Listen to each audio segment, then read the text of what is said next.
dumating at nakaalis na itong si Zelensky. Ang tanong, bakit ba siya in-entertain ng presidente? Unang-una, hindi na po presidente yan si Zelensky. Natapos na kanyang termino. Abay, nawili sa kapangyarihan at ginapit ang gera bilang dahilan, hindi tumawag ng eleksyon. Mantakin mo, siya'y nasa Europa, namumuno ng walang mandato galing sa taong bayan. Nako, kung yan ay preference ng presidente, alam nyo na ang mangyayari ha. Bagamat tayo ngayon nabudol at binigyan natin siya ng 31 million, baka mamaya sa kinabukasan na malapit na, baka hindi na umalis yan at gayahin si Zelensky na wala nang ile-eleksyon, mananatili na lang siya sa kapangyarihan dahil yan naman ang ginawa na Marcos Sr. At bakit mo kailangan entertainin? Dahil humingi siya ng suporta doon sa gera ng Ukraine. Alam nyo po, napahiya siya. Kasi bagamat pinuntahan niya yung Shangri-La Dialogue at kinausap ang mga ASEAN, 3 lang silang pupunta doon. No? Hindi pa Prime Minister ng Singapore ang pupunta, isang opisyalis ng Timor-Leste at saka isang representative ng Singapore at isang representative din ng Pilipinas, bagamat di ako magtataka kung si Marcos Jr. mismo pumunta. Alam niyo naman, mahilig bumiyahe-biyahe. Itong gerang ito, wala talagang saysay. Ito po'y gera sa panig ng Amerika at ng Rusya at nakita naman natin kung anong nangyari. Binuyo ng mga Amerikano, lumabang kayo mga Ukraine, suportado namin kayo. Pero ano palang suporta? Till the last Ukrainian dies. Kalahating milyon na pong mga Ukrainians ang namamatay. Siyempre, nagbibigay ng counting pondo para pambili ng armas. Pero ang katotohanan niyan, humihingi na ng suporta si Zelensky sa buong daigdig kasi hindi sapat ang suporta binibigay ng mga Amerikano.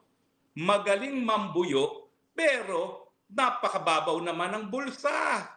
Hay nako, ganyan-ganyan pong gusto nila mangyari dito sa ating lugar, dito sa Asia. Gusto nila ipigilan ang paglakas ng China, no? Dahil sa ngayon ang pinakamalawanang, pinakamalakas at pinakamaunlad na bansa. Pero ayaw nilang Amerikanong mamamatay. Kaya pag sinabi nilang, our commitment to the Philippines is ironclad, oo, we will defend the Philippines until the last Filipino dies. Tayo po ang babayaan nilang mamatay, gaya ng ginawa nila sa Ukraine, na hindi naman Amerikanong namamatay, puro Ukrainians. At anong sinasabi ng mga commentators? Matatalo pa rin ng Ukraine kasi hilaw na hilaw nga ang suporta ng mga Amerika. Ang dapat na ginawa ng Amerikano, nagpadala ng sundalo. Pero siyempre, natuto na sila sa kasaysayan nila na tumututol talaga ang publiko sa Amerika kung mamamatay ang mga kabataang Amerikano. Oo nga pala po ha, nakumpirma ko na yung isang report sa dyaryo sa China. Nangangalahati na lang po ang kanilang inaangkat na saging sa Pilipinas. Kung maalala nyo, yung panahon ni Noynoy Aquino, ibinan ang pasok ng saging at ng pinya. Yan po ay dahil nga inaaway ng Pilipinas ang China. Mantakin yung nawawala sa mga magsasaka sa Mindanao. Ngayon, hindi pa nila pinagbabawal ang pagpasok ng pinya at ng saging. Pero nangalahati na po ang inaangkat nila. So malapit na po na maging zero muli siguro ang aangkating nilang saging at pinya. Bakit? Kasi nakikipag-away tayo. Ano ba naman ang masama sa makipag-usap ng matino? Anong masama doon? Ang aking punto nga, nung panahon naman ni dating Presidente Duterte, na kaya naman na magkaroon ng kapayapaan, na kaya naman na isulong yung mga bagay-bagay na po pwedeng isulong gaya ng kalakalan, gaya ng pamumuhunan, gaya ng turismo, at isang tabi muna yung hindi mapagkasundo ang pag-agawa ng teritoryo. Nakasaad sa international law, sa UN Charter, lahat ng sigalot dapat inaayos sa mapapayapang pamamaraan.